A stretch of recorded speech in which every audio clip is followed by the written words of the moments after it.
Hello aspirants, welcome you all to study IQ। This is Divya Parmar और आज हम discuss करेंगे मध्य प्रदेश के करंट अफेयर्स। यहाँ पर हम दिसंबर 2020 का पार्ट 2 डिस्कस करेंगे, जिसमें हम देखेंगे 16 दिसंबर से 31 दिसंबर के बीच में जो भी प्रमुख घटनाएं हुई हैं उन्हें, और जो एग्जाम ओरिएंटेड करंट अफेयर्स हैं उन्हें हम यहाँ पर समझेंगे।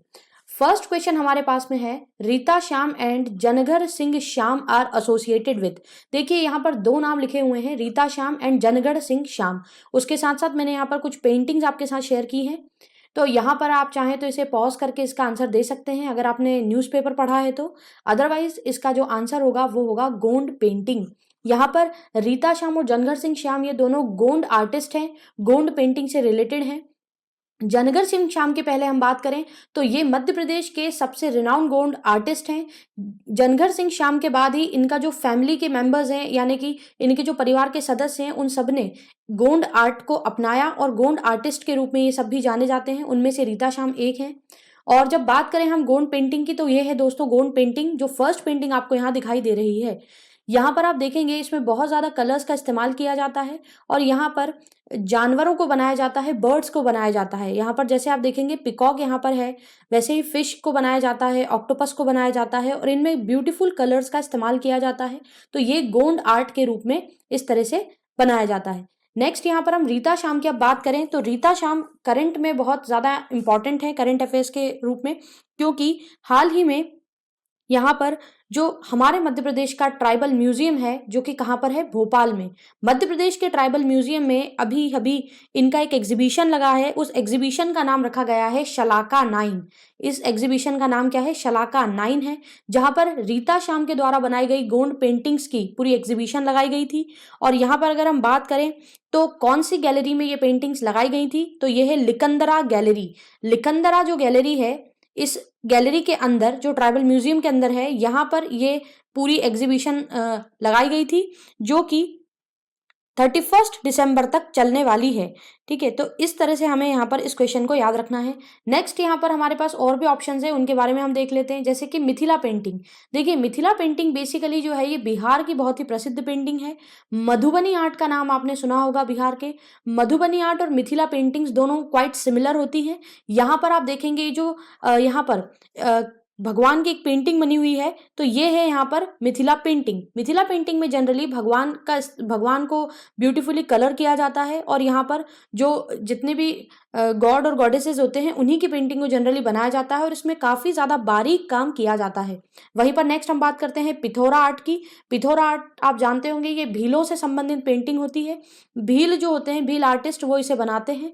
तो पिथौरा आर्ट जो होता है ये भीलों के घरों पर, जिसे हम घोटुल कहते हैं, उनकी दीवारों पर भी बना होता है और इसमें जानवरों की आकृतियां बनाई जाती है। जैसे कि यहाँ पर आप देखेंगे घोड़े बने हुए हैं काफ़ी सारे, यहाँ पर एक गाय का बछड़ा बना हुआ है। इस तरह से यहाँ पर इस पेंटिंग को बनाया जाता है। वहीं पर मांडना आर्ट की हम बात करते हैं तो ये राजस्थान का बहुत ही प्रसिद्ध आर्ट है। मध्य प्रदेश में भी जो मालवा क्षेत्र है उसमें मांडना बनाया जाता है। तो मांडना आर्ट जो होता है जनरली ये गेरू और उसके साथ साथ आप देखेंगे नेजा, जो चूने का एक प्रकार होता है, उससे बनाया जाता है।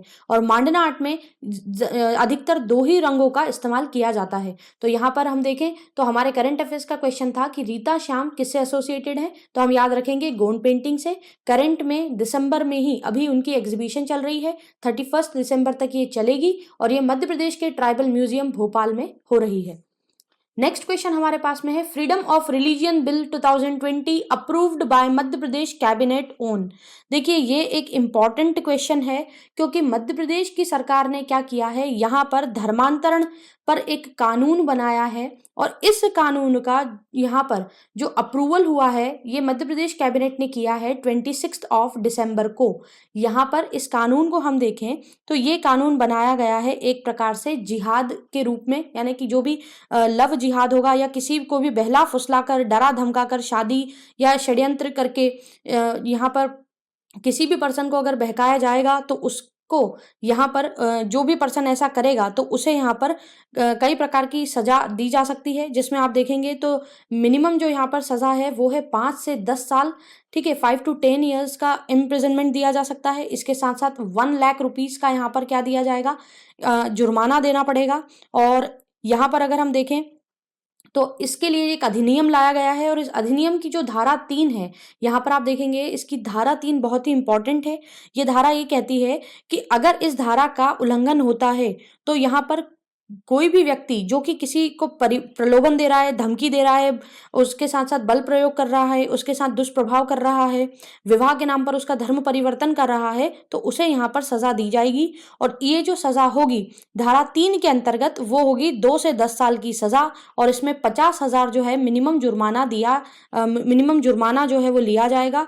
और अधिकतर यहाँ पर अगर आप देखेंगे तो यहाँ पर 2 या 2 से अधिक व्यक्ति जो होंगे अगर वो शामिल होते हैं तो उन्हें 5 से 10 साल तक की सजा हो सकती है, और उसके साथ साथ उन्हें 1 लाख रुपए तक का जुर्माना देना होगा। तो ये बनाया गया है जबरदस्ती धर्म परिवर्तन अगर कोई व्यक्ति कर रहा है तो उसके खिलाफ।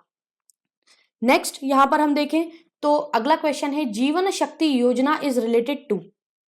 देखिए, जीवन शक्ति योजना एक बहुत ही इंपॉर्टेंट योजना है, बहुत ही महत्वाकांक्षी योजना है जो मध्य प्रदेश गवर्नमेंट ने चलाई है। हालांकि यह योजना अप्रैल में स्टार्ट की गई थी, पर अभी दिसंबर में इसके बहुत ही अच्छे रिजल्ट्स देखने को मिले हैं और ये करंट अफेयर्स में बनी रही है दिसंबर महीने में। तो यहाँ पर ये जो जीवन शक्ति योजना है ये किससे रिलेटेड है, तो ये है दोस्तों मास्क मेकिंग से रिलेटेड। यहाँ पर मध्य प्रदेश में जो शहरी महिलाएं हैं उन्हें रोजगार प्रदान करने के लिए जीवन शक्ति योजना जो है ये लाई गई है सरकार के द्वारा, जिसमें महिलाओं के द्वारा मास्क बनाए जाएंगे और यहाँ पर प्रत्येक मास्क के लिए महिला को 11 रुपए दिए जाएंगे। एक मास्क बनाने पर आपको 11 रुपए यहाँ पर सरकार के द्वारा दिए जाएंगे, और शहरी जो बेरोजगार महिलाएं हैं उन्हें यहाँ पर इसके प्रति प्रोत्साहित किया जाएगा। यहाँ पर आप देखेंगे तो कितनी महिलाओं ने इसमें पंजीयन कराया है, तो आप देखेंगे लगभग 10,000 महिलाओं ने अब तक इसमें पंजीयन कराया है, और यहाँ पर सरकार के द्वारा इन्हें यहाँ पर जो राशि है वो इनके बैंक अकाउंट्स में सीधे रूप से ट्रांसफर की जाएगी।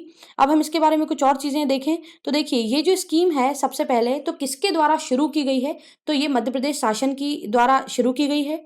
किस विभाग के द्वारा ये शुरू की गई है, तो उद्योग नीति और निवेश प्रोत्साहन विभाग के द्वारा ये शुरू की गई है। अगर हम देखें इसकी आरंभ तिथि यानी कि कब ये यहाँ पर स्टार्ट हुई है, तो 25 अप्रैल 2020 को ये स्टार्ट हुई है, लेकिन दिसंबर माह तक इसमें 10,000 पंजीयन कंप्लीट हो चुके हैं। यहाँ पर हम देखें तो कौन सी महिलाओं के लिए है, तो मध्य प्रदेश राज्य की शहरी महिलाओं के लिए ये स्कीम आई है, और आवेदन की प्रक्रिया पूर्ण रूप से ऑनलाइन होगी। और साथ ही साथ आप देखेंगे कोरोना वायरस के कारण जो लॉकडाउन हुआ है इसमें यहाँ पर इन महिलाओं के प्रति ये पूरी स्कीम आई है। नेक्स्ट क्वेश्चन हमारे पास में है, इन खेलो India the approval of which game from Madhya Pradesh takes place. देखिए, खेलो इंडिया जो है 2021 का जो खेलो इंडिया यहाँ पर खेलो इंडिया का जो आयोजन होना है, ये सबसे पहले हम देखें तो कहाँ पर होना है, ये होना है हरियाणा में, और हरियाणा में इसका आयोजन होगा। और उसके साथ साथ अगर मध्य प्रदेश की हम बात करें तो मध्य प्रदेश से एक गेम को यहाँ पर इसमें इंक्लूड किया गया है, और ये गेम है हमारा मलखम्ब। मलखम्ब जो मध्य प्रदेश का राजकीय यहाँ पर खेल के रूप में भी जाना जाता है। उसके साथ साथ अगर हम देखें तो यहाँ पर अन्य कुछ गेम्स भी हमारे साथ में हैं, जैसे कि आप देखेंगे यहाँ पर ऑप्शन में है गतका, उसके साथ साथ थंगता, और यहाँ पर है कालारी पयत्तू। तो इनके बारे में हम देखें तो देखिए, गतका जो है यहाँ पर इसको भी इंक्लूड किया गया है खेलो इंडिया के अंतर्गत, थांगता को भी इंक्लूड किया गया है, और कालारी पयत्तू को भी इंक्लूड किया गया है। यहाँ पर हम इन्हें समझें तो देखिए, गतका जो है आप देखेंगे यहाँ पर सिख जो होते हैं, जो आपके पंजाब क्षेत्र के यहाँ पर मेजरली जो सिख होते हैं उनके द्वारा गतका किया जाता है। वहीं पर अगर हम देखें तो थांगता जो यहाँ पर गेम है, थांगता को किया जाता है मणिपुर में, और मणिपुर के मार्शल आर्ट के रूप में ये जाना जाता है। और नेक्स्ट यहाँ पर इसका इमेज अगर आप देखें तो ये है दोस्तों थांगता। इसके साथ साथ नेक्स्ट है हमारे पास में कालारी पयत्तू। कालारी पयत्तू जो है ये किया जाता है केरला में, ये केरला में काफी ज्यादा फेमस है, और यहाँ पर जो है पूरे विश्व में इसकी प्रैक्टिस की जाती है कालारी पयत्तू की। और वहीं पर बात करें हम मलखम्ब की, तो ये पिक्चर है मलखम्ब का, जो मध्य प्रदेश से यहाँ पर इंक्लूड किया गया है खेलो इंडिया के अंतर्गत। और आगे अगर हम देखें तो देखिए, मध्य प्रदेश में खेल यहाँ पर मलखम्ब को राजकीय खेल के रूप में हमने 2013 में शामिल किया था, ये भी हमें इसकी डेट याद रखना है। नेक्स्ट क्वेश्चन हम देखें तो यहाँ पर है, which of the following took oath as the new chief justice of Madhya Pradesh. देखिए, मध्य प्रदेश के नए चीफ जस्टिस के रूप में हाल ही में किन्होंने ओथ ली है, तो यहाँ पर ये ओथ ली गई है मोहम्मद रफीक जी के द्वारा। मोहम्मद रफीक साहब जो हैं ये हमारे मध्य प्रदेश के हाल ही में जी इनका इमेज है, ये बने हैं हमारे नए चीफ जस्टिस। यहाँ पर हम बात करें तो देखिए इसके पहले ये कहाँ के चीफ जस्टिस थे, तो दोस्तों याद रखिएगा ये पहले थे ओडिशा के चीफ जस्टिस। ओडिशा के बाद में अब ये बने हैं मध्य प्रदेश के चीफ जस्टिस।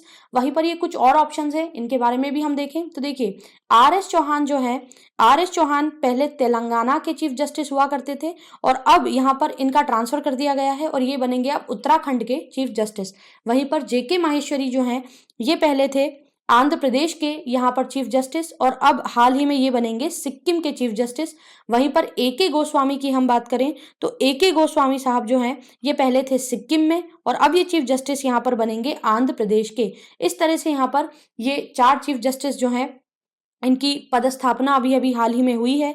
वहीं पर अगर हम बात करते हैं मध्य प्रदेश के, इसके पहले जो हमारे यहाँ पर इसके पहले जो चीफ जस्टिस हुआ करते थे जो कि क्या थे, यहाँ पर अगर आप देखें तो जो है पहले मध्य प्रदेश के जो इसके पहले जो चीफ जस्टिस थे तो वो यहाँ पर वर्किंग चीफ जस्टिस के रूप में थे, तो उनका नाम भी आपको याद रखना है, उनका नाम था संजय यादव। ठीक है, तो यहाँ पर नेक्स्ट अगर हम देखें तो इसके बाद में अब थोड़ा सा हम देख लेते हैं मोहम्मद रफीक साहब के बारे में। मोहम्मद रफीक साहब जो हैं इनका जन्म हुआ था सुजानगढ़ राजस्थान में और यहाँ पर इनका जन्म जो हुआ है वो हुआ है दोस्तों 20 मई 1960 को। कब हुआ है इनका जन्म? 20 मई 1960 को इनका जन्म हुआ है और मोहम्मद रफीक साहब जो है मध्य प्रदेश के 26th चीफ जस्टिस के रूप में यहाँ पर अब ओथ ले रहे हैं। नेक्स्ट क्वेश्चन हमारे पास में है who won the Tansen award 2020। तो यहाँ पर हम देखें मध्य प्रदेश का तानसेन सम्मान जो है वो किसे दिया जा रहा है 2020 का। तो यहाँ पर आपके पास में ये ऑप्शंस हैं, अगर आप इसका आंसर जानते हैं तो आप वीडियो को पॉज करके इसका आंसर दे सकते हैं, अदरवाइज इसका जो आंसर होगा वो होगा दोस्तों यहाँ पर पंडित सतीश व्यास, ऑप्शन सी। पंडित सतीश व्यास जो है दोस्तों ये क्या है, ये संतूर वादक हैं, ये संतूर बजाते हैं जो आपको यहाँ दिखाई दे रहा है और ये इमेज जो है ये पंडित सतीश व्यास जी का। इन्हें हाल ही में अखिल भारतीय तानसेन संगीत समारोह में जो कि शुरू हो रहा है 26 दिसंबर को इसकी शुरुआत होगी। यहाँ पर इस समारोह में इन्हें 2020 का तानसेन सम्मान दिया जाएगा। यहाँ पर इस सम्मान में इन्हें 2 लाख रुपए दिए जाएंगे, साथ साथ 2 लाख रुपए की धनराशि दी जाएगी। इसके साथ साथ यहाँ पर इन्हें सम्मान पट्टिका दी जाएगी और इसके साथ साथ आप देखेंगे शॉल और श्रीफल इन्हें दिया जाएगा। वहीं पर एक और अवार्ड आपको इसके साथ साथ याद रखना है जो है हमारा राष्ट्रीय राजा मानसिंह तोमर सम्मान। ठीक है, राष्ट्रीय राजा मानसिंह तोमर सम्मान जो है ये भोपाल की अभिनव कला परिषद को दिया जा रहा है। किसको दिया जा रहा है? भोपाल की है दोस्तों अभिनव कला परिषद, इसका नाम आप याद रखिएगा, हिंदी में ही मैंने इसको लिख दिया है। ठीक है, तो अभिनव कला परिषद जो है भोपाल की उसे दिया जा रहा है यहाँ पर मानसिंह तोमर सम्मान। अब यहाँ पर हम देखें तो इस अवार्ड में क्या किया जाता है, तो मानसिंह जो तोमर सम्मान है इसमें 1 लाख रुपए की राशि दी जाती है। ठीक है, और ये किसी अकेडमी को दिया जाता है। वहीं पर तानसेन सम्मान जो है ये किसी भी यहाँ पर वादक को या गायक को दिया जाता है शास्त्रीय संगीत में, तो पंडित सतीश व्यास जी को दिया जा रहा है और ये एक संतूर वादक है, ये हमें जरूर याद रखना है। नेक्स्ट क्वेश्चन हमारे पास में है which of the following railway station received ISO certificate recently. यहाँ पर रिसेंटली लिखा हुआ है, दैट इज 2020 की हम बात कर रहे हैं। तो यहाँ पर आपको याद रखना है कि मध्य प्रदेश में कुछ अलग अलग लगभग 8 रेलवे स्टेशन को क्या किया गया है, ISO सर्टिफिकेट प्रदान किया गया है। और ये क्यों प्रदान किया गया है, तो पर्यावरण संरक्षण और स्वच्छता की दिशा में बेहतर काम करने के लिए यहाँ पर इन सभी स्टेशन को अवार्ड दिया गया है। जैसा कि आप इमेज में देख रहे हो होशंगाबाद, तो दोस्तों इन सभी ऑप्शंस में होशंगाबाद इसका करेक्ट आंसर होगा। होशंगाबाद को यहाँ पर दिया जा रहा है ISO सर्टिफिकेट। वहीं पर अगर हम देखें तो भोपाल जो हमारे पास में है, तो भोपाल स्टेशन को इसके पहले दिया जा चुका है 2019 में। बाकी की जो स्टेशन है इन्हें नहीं मिला है अभी तक। यहाँ पर अगर हम देखें तो ये जो ISO सर्टिफिकेट है रिसेंटली, ये मध्य प्रदेश के जो भोपाल मंडल है, याद रखिएगा जो भोपाल मंडल है हमारा, इसमें टोटल स्टेशन की संख्या कितनी है, 92 स्टेशन में से 8 स्टेशन को यहाँ पर ये सर्टिफिकेट प्रदान किया जा रहा है, जिसमें आते हैं होशंगाबाद, भोपाल का हबीबगंज, इटारसी, बीना, हरदा, विदिशा, गुना, ये सारे स्टेशन इसके अंदर आते हैं। इन छोटे बड़े स्टेशन को मिलाकर यह अवार्ड दिया गया है, जिसमें से मेजर स्टेशन आपको याद रखना है होशंगाबाद एंड इटारसी। ये दोनों इंपॉर्टेंट है, ये एग्जाम में पूछे जा सकते हैं।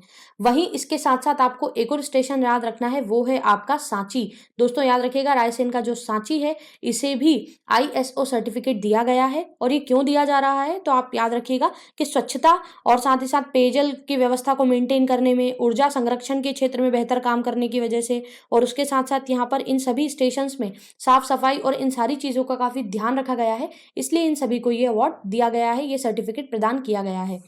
नेक्स्ट क्वेश्चन हमारे पास है, which city will be developed as a green city in Madhya Pradesh. यहाँ पर ग्रीन सिटी की बात हो रही है। मध्य प्रदेश में इसके पहले भी एक ग्रीन सिटी था जिसको डेवलप किया जा रहा था, और वो था हमारा भोपाल। भोपाल को 2019 में ही यहाँ पर ग्रीन सिटी के रूप में डेवलप करने की बात हो चुकी है, और हाल ही में अभी दिसंबर 2020 में जिसे ग्रीन सिटी के रूप में डेवलप किया जाएगा वो है मध्य प्रदेश का जबलपुर। ये सेकेंड नंबर का सिटी होगा जिसे ग्रीन सिटी के रूप में डेवलप किया जाएगा। अब अगर हम देखें तो ग्रीन सिटी के रूप में डेवलप करने के लिए कौन कौन यहाँ पर आगे आए हैं, तो याद रखिएगा दोस्तों, यहाँ पर इंडियन ग्रीन बिल्डिंग काउंसिल जो है हमारी, इंडियन ग्रीन बिल्डिंग काउंसिल, इसके द्वारा, और साथ ही साथ जो जबलपुर स्मार्ट सिटी लिमिटेड जो है, जबलपुर स्मार्ट सिटी लिमिटेड जो है, इन दोनों के द्वारा यहाँ पर ये प्रस्ताव लाया गया है कि जबलपुर को as a green city develop किया जाएगा। ये मध्य प्रदेश का दूसरा शहर होगा। वहीं पर अगर हम बात करते हैं IGBC की, यानी कि इंडियन ग्रीन बिल्डिंग काउंसिल की, तो इसको याद रखिएगा, इसका गठन हुआ था सन 2001 में, इसे बनाया गया था। इसके द्वारा ही फैसले लिए जाते हैं कि किस शहर को as a green city develop किया जाएगा, कहाँ पर ग्रीन बिल्डिंग्स को बनाया जाएगा। तो जबलपुर मध्य प्रदेश का दूसरा शहर है और भोपाल मध्य प्रदेश का पहला शहर है। 2019 में इसकी घोषणा हुई थी और जबलपुर के बारे में घोषणा की गई है 2020 में। नेक्स्ट क्वेश्चन हमारे पास है, which state became leopard state recently. यहाँ पर अगर हम देखें तो लियोपर्ड यानी कि तेंदुआ स्टेट के रूप में किसे रिसेंटली यहाँ पर अवॉर्डेड किया गया है, तो वो है हमारा मध्य प्रदेश। यहाँ पर आप पिक्चर में देखेंगे, ये है लियोपर्ड, और मध्य प्रदेश जो है ये टाइगर के साथ साथ तेंदुआ स्टेट के रूप में भी हाल ही में यहाँ पर चर्चित हुआ है। हमारे मध्य प्रदेश की अगर हम बात करें तो देखिए, यहाँ पर इस साल मध्य प्रदेश ने तेंदुआ के संरक्षण में काफी अच्छा काम किया है। यहाँ पर अगर हम देखें तो लियोपर्ड्स का जो स्टेटस है 2018 का, जो कि किसके द्वारा दिया गया था, इसमें जो रिपोर्ट है वो रिसेंटली यहाँ पर दी गई थी। 2018 की जो रिपोर्ट है उस पर वापस संज्ञान लिया गया है, किसके द्वारा, यूनियन एनवायरमेंट मिनिस्टर जो प्रकाश जावड़ेकर हैं उनके द्वारा। और इन्होंने कहा है कि यहाँ पर मध्य प्रदेश में सबसे ज्यादा इन कैट्स की संख्या है। ये संख्या मध्य प्रदेश में है 3412, ठीक है, सॉरी 3421, ठीक है। यहाँ पर आप देखेंगे 3421 यहाँ पर स्पॉटेड बिग कैट्स हैं हमारे पास में, जो कि पूरे भारत में सबसे ज्यादा हैं। वहीं पर हम बात करते हैं तो टाइगर्स की संख्या भी मध्य प्रदेश में सबसे ज्यादा है। यहाँ पर आप देखोगे हमारे स्टेट में यहाँ पर टोटल नंबर जो टाइगर्स का है वो है 26%, 26% पूरे संपूर्ण भारत के टाइगर्स केवल मध्य प्रदेश में पाए जाते हैं। और अगर हम इनकी संख्या की बात करें तो यहाँ पर आप देख सकते हो इनकी संख्या भी काफी ज्यादा है। वहीं पर लियोपर्ड की संख्या में भी मध्य प्रदेश आगे आया है और टाइगर स्टेट के साथ साथ लियोपर्ड स्टेट के रूप में भी जाना गया है।